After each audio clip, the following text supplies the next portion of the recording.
Vedanta Capsule 3.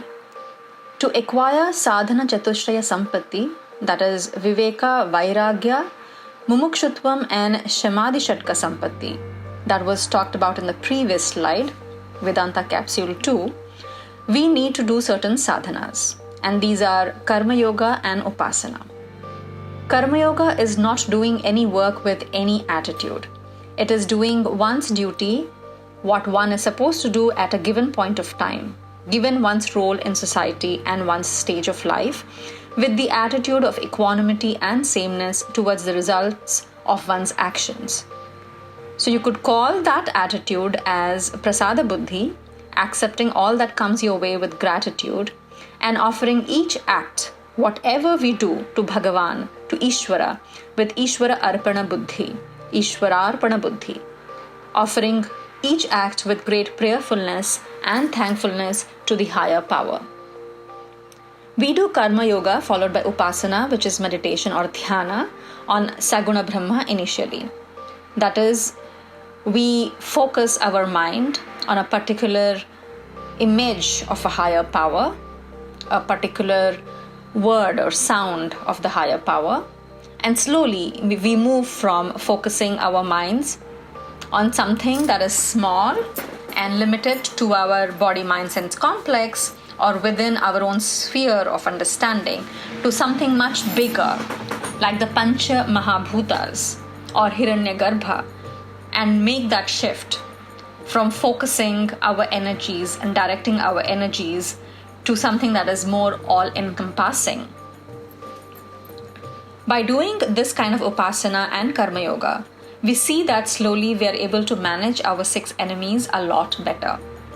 Lust, anger, greed, delusion, arrogance, jealousy.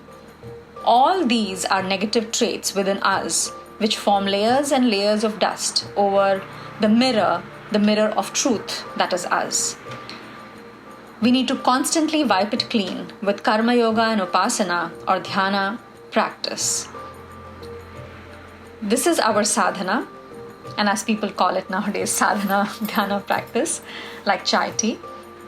And this will help us to develop that spiritual muscle, make us prepared to acquire sadhana chatushraya sampatti, and therefore make us ready for the jnanam from the Guru and the Shastra.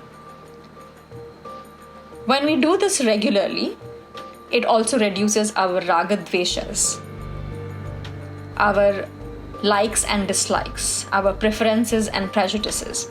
These become neutral and less egocentric.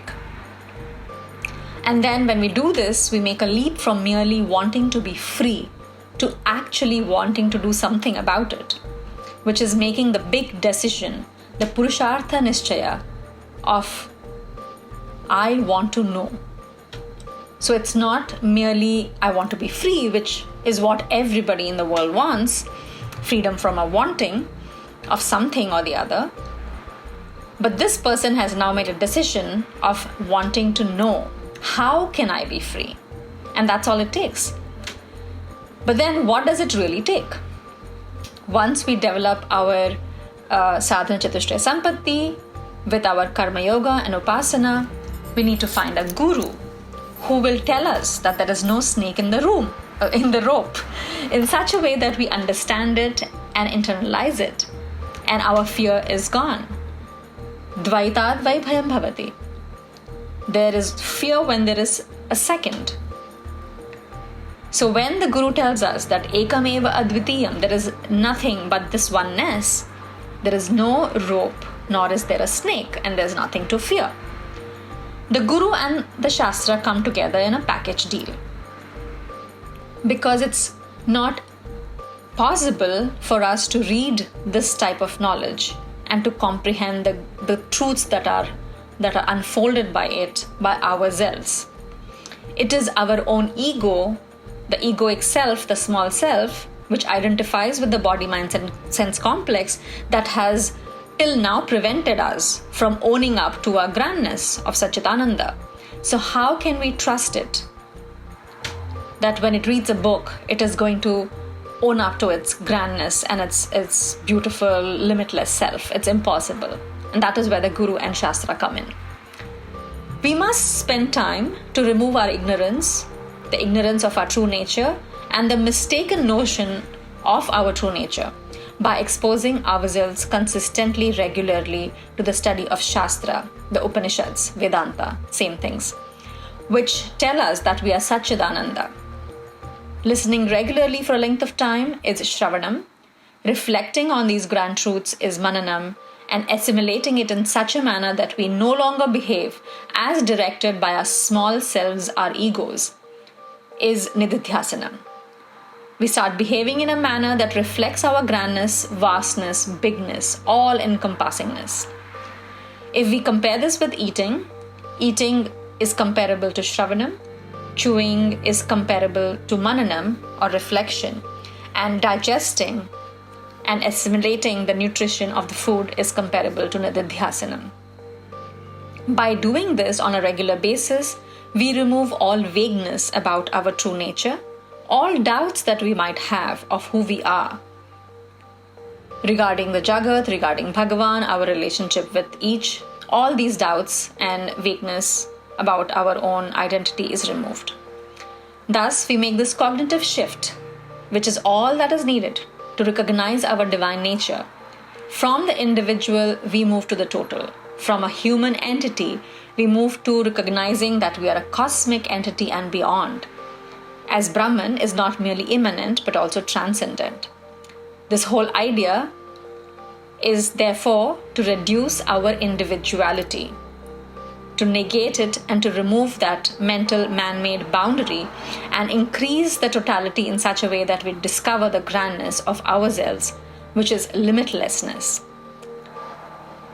Ignorance of ourself, of the real self, causes great pain in humans, great sorrow. Not pain is physical, but great sorrow and anguish, which is what samsara is. Not knowing who we are, mistaking about our true self, assuming it to be the body, mind, sense complex, causes great dukkha, great sorrow. And we need to rectify this mistake as soon as we can. When we are ignorant about something that is worldly, that is not a cause of sorrow. And there is always so much more around us that we don't know than we know. But when we have a wrong identification, when we have a wrong notion of who we are, that is the cause for the dukkha.